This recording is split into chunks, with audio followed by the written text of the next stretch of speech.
Walk with me. Fret not thyself because of evildoers, neither be thou envious against the workers of iniquity. For they shall soon be cut down like the grass and wither as the green herb.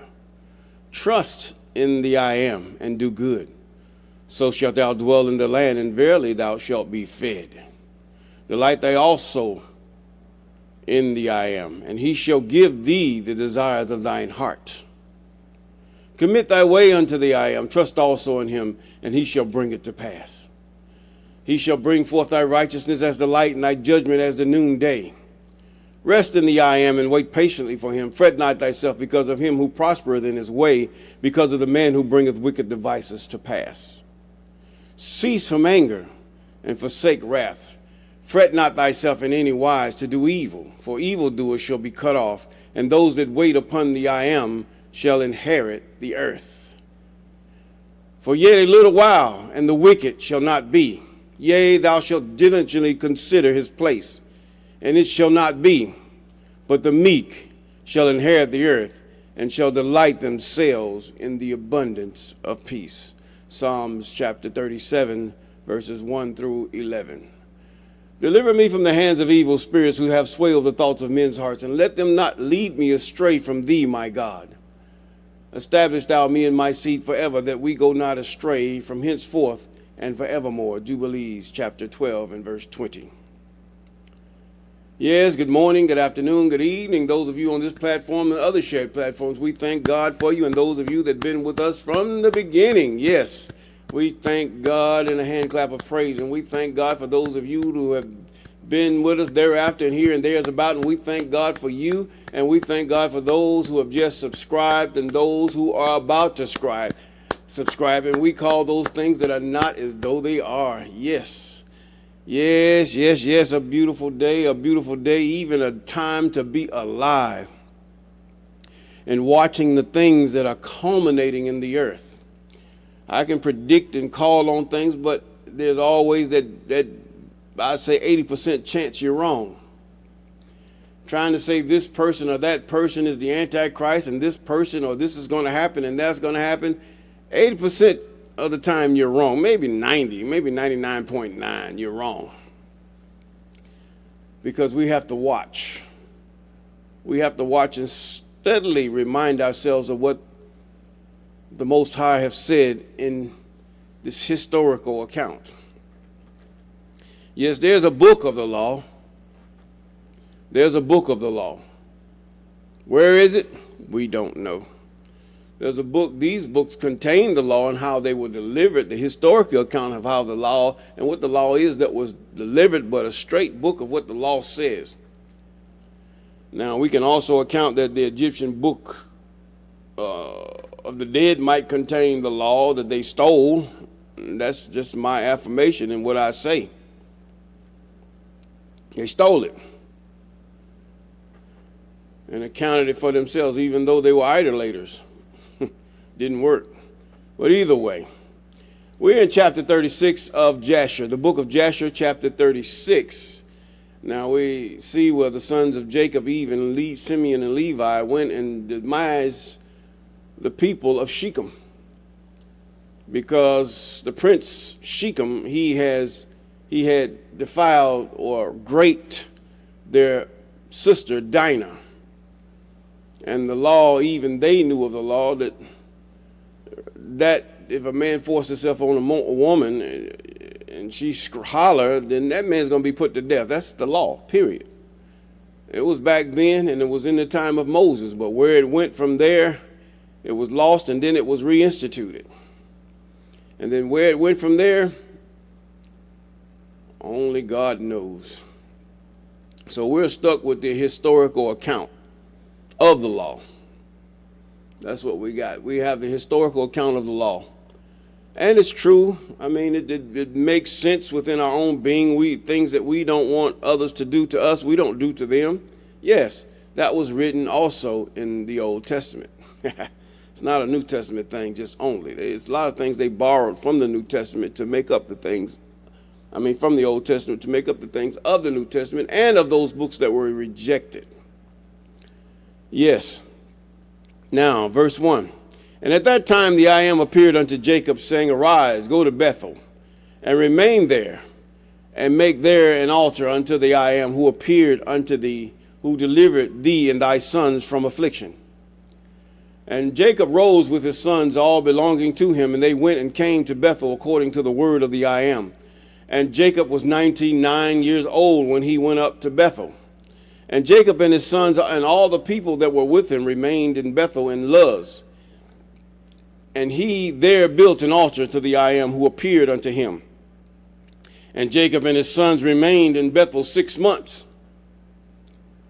And at that time, Deborah, the daughter of Uz, the nurse of Rebekah, who had been with Jacob, and Jacob buried her beneath Bethel under an oak that was there. Okay. You got to remember, back in that time, that land was thriving with trees and fruits and, fruit trees and grasses and animals and everything else.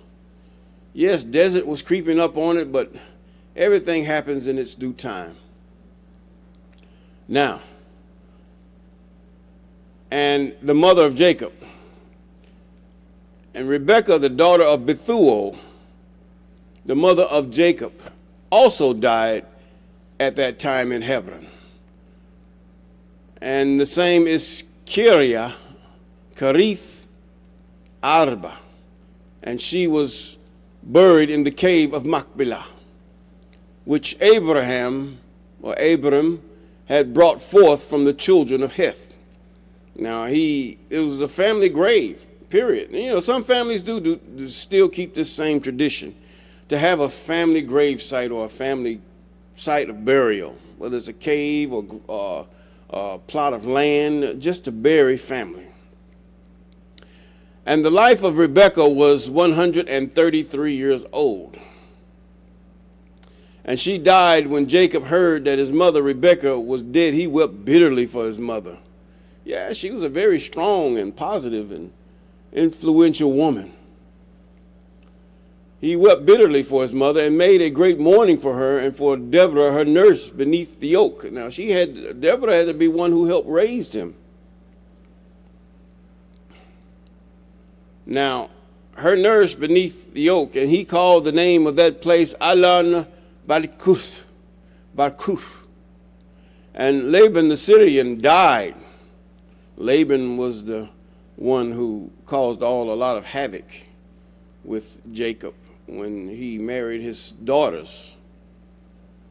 And he was a Syrian. Also, all of them were Syrians. This is what they were called, Syrians. Now, for God smote him because he transgressed the covenant that existed between him and Jacob. Now, they made a covenant, and they put the rocks there.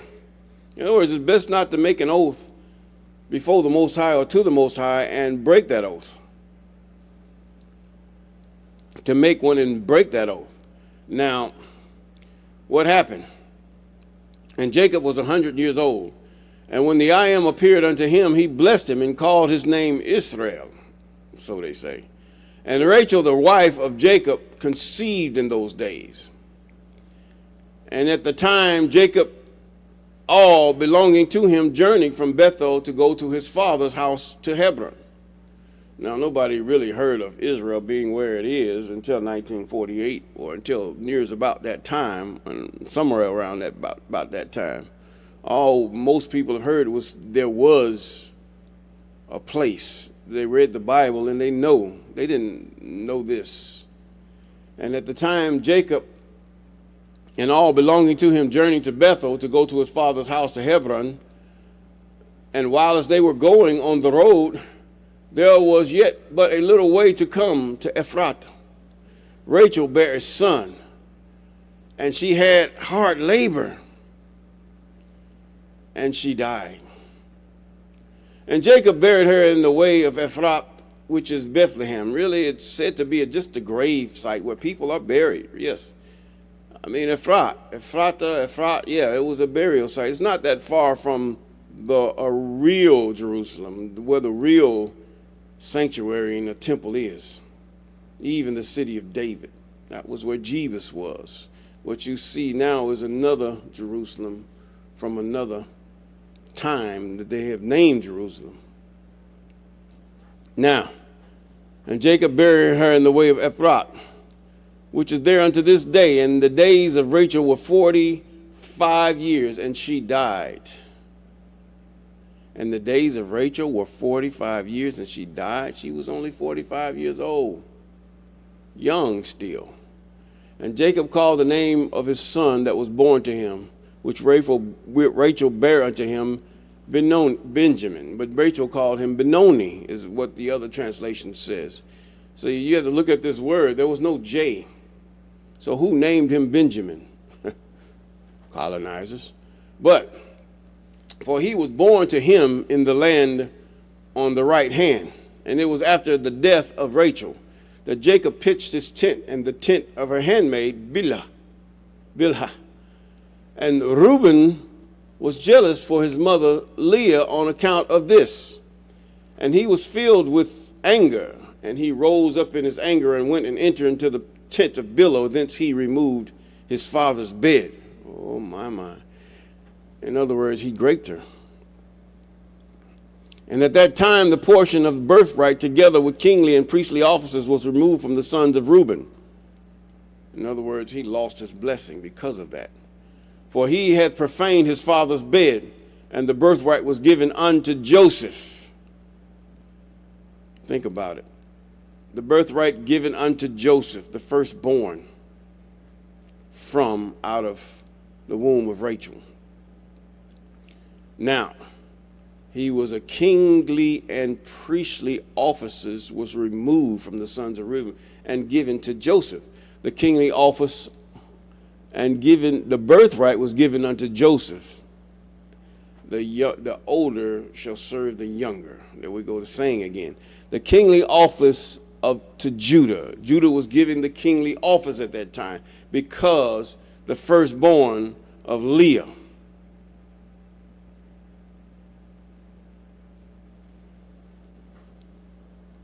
Defiled his father's bed. Reuben had defiled his father's bed. And these are the generations of Jacob who were born to him in Padan Aram. And the sons of Jacob were 12. The sons of Leah were Reuben, the firstborn, and Simeon, Levi, Judah, Issachar, Zebulun, and their sister Dinah. And the sons of Rachel were Joseph and Benoni. They called him Benjamin. And the sons of Zilpah, Leah's handmaid, were Gad and Asher. And the sons of Bilhah, Rachel's handmaid, and Dan and Naphtali. And these are the sons of Jacob, which were born to him in Padan Aram. Now you have to realize the people that have wrote this and translated this have changed many names. They're good at changing names. Changing names shows ownership. You can tell by the J, even when you get to the book of, I think it's the last book, Deuteronomy, before you get to the book of Joshua. He was named Oshi. Joshua was named Oshi. But they said Moses called him Joshua, and there was no J at that time. You can't make this up. It's there. Read it. Now, and Jacob and his sons were all belonging to him, journeying, and came to Mamre, which is Kadesh Arba, which is in Hebron, where Abraham and Isaac sojourned. And Jacob with his sons and all belonging to him dwelt with his father in Hebron. And his brother Esau and his sons, all belonging to him, went to the land of Seir and dwelt there in possessions in the land of Seir. And the children of Esau were fruitful and multiplied exceedingly in the land of Seir. And these are the generations of Esau that were born to him in the land of Canaan. And the sons of Esau were 5. And Adah bare to Esau his firstborn Eliphaz, and she was born to him Reuel. And Alabama bare unto him Jeshush. See, there was another one. Jehush. Did it sound like that? But yet the other one, Yaolam, and the other one, Korah. Korah, yes. And these are the children of Esau who were born to him in the land of Canaan. And the sons of Eliphaz, the son of Esau, were Timan, Omar, Zepho, Gatam, Kenaz, Almelech, and the sons of Reuel were Nakath and Zerach, and Shema and Mizah. And the sons of Jeush were Timah, or Euish, or Yeush. Sometimes they change the name because they can't pronounce it themselves.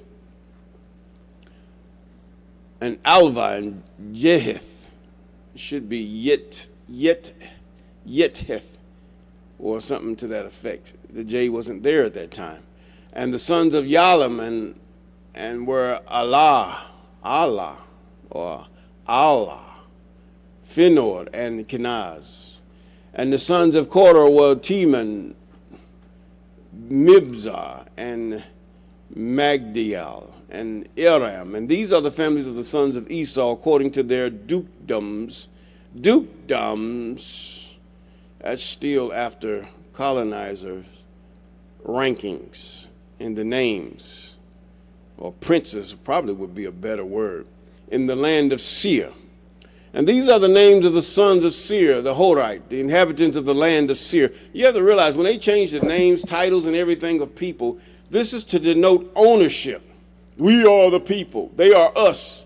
You have to realize even in the change the names of those who were brought in the transatlantic slave trade was to denote ownership. And sometimes they just couldn't pronounce the name. Bottom line. And these are the names of the sons of Seir, the Horite, inhabitants of the land of Seir, Loktan, Shobal, Zibeon, Anna, Dishan, Ezer, Dishon, being 7 sons. And the children of Loktan were Hori, Heman, and sister Timnah, that is Timnah, who came to Jacob and his sons, and they would not give ear to her. And she went and became a concubine to Eliphaz, the son of Esau. And she bare him Amalek. Now you have to realize that in this, we talk about concubines. Concubine is an English word, which really means side chick. And it was nothing against that, have a man having that side chick, but the stipulation of that side chick was that she wasn't married to the man, but she was to be married or promised to be married. And so this side chick, or whom they call a concubine, the wife knew about her, and she might even lived in the house with them or in the vicinity or had her own tent. This is what is meant by concubine, side chick. A side chick that was acknowledged by his other wives or his wife. And it was acceptable with them, according to this narrative. And the sons of Shobal were Alvan, Manahath, Ebal, Shephel, and Onam. And the sons of Zebeon were Ajah and Anna. And these were that Anna who found the Yemim in the wilderness. Found the Yemim in the wilderness when he fed the asses of Zibeon, his father. We'll discover that later. And while he was feeding, his father's asses led them to the wilderness at different times to feed them. And there was a day that he brought them to one of the deserts of the seashore and opposite the wilderness of the people while he was feeding them. Behold, a very heavy storm came, and on the other side of the sea rested upon asses who were feeding there, and they all stood still. And afterward, about 120 great terrible animals came out of the wilderness at the other side of the sea, and they all came to the place where the asses were, and they placed themselves there. This is the Yemen. And those animals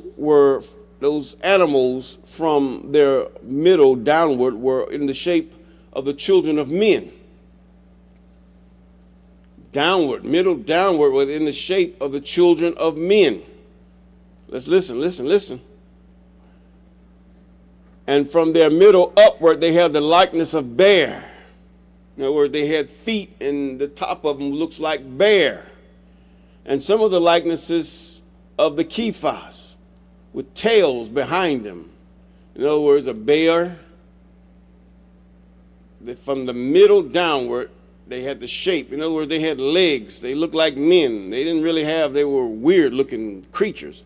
And from their middle upward, some had the likeness of bears. This is what he described that he saw. The angel described that he saw too. Now, some had the likeness of bears.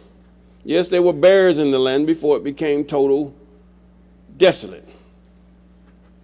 And some the likeness of kephas with tails behind them, and from between their shoulders reaching down to the earth, like the tails of the Duke Kepha. And these animals came and mounted and rolled upon these asses and led them away, and they went away unto this day.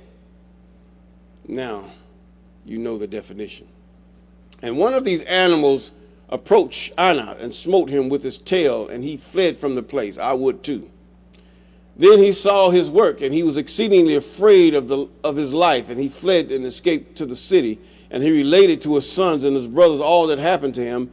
And many men went to seek the asses, but could not find them. And Anna and his brothers went and no more to that place from that day following, for they were greatly afraid of their lives. See, this is something back then they didn't just say, oh, just shun it and mock them or nothing like that, because you didn't have television and all that other stuff, brainwashing. But they had to go check it out to see whether these things were true. Now, 36.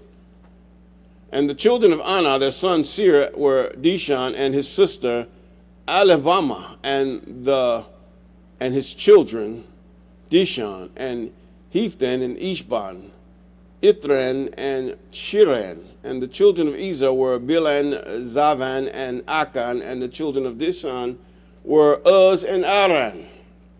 And these are the families of the children of Seir, the Horite, according to their dukedoms, whatever they call them, in the land of Seir. And Esau and his children dwelt in the land of Seir, the Horite, and the inhabitants of the land, and they had possessions, and it were fruitful and multiplied exceedingly.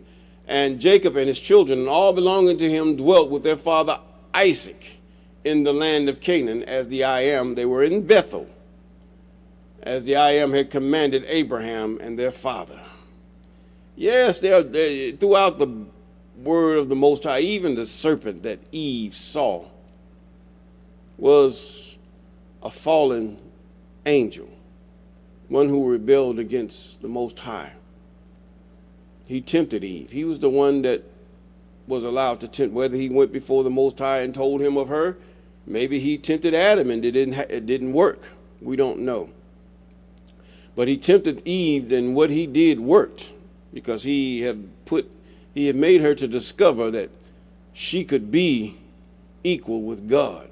Now, isn't this the auspices of men even today, to want to be equal with God and that they rule over the children of men? This is why men get rich and they employ men. These men that they employ become their angels. They either can be hitmen, they can be economic hitmen. Even governments use this same tactic to become equal with God. And this we will see. Maybe your babies, maybe us at this time. We don't know how things are culminating at this point. We don't see. We see them culminating, but we don't see where they're leading or who it's leading to or how.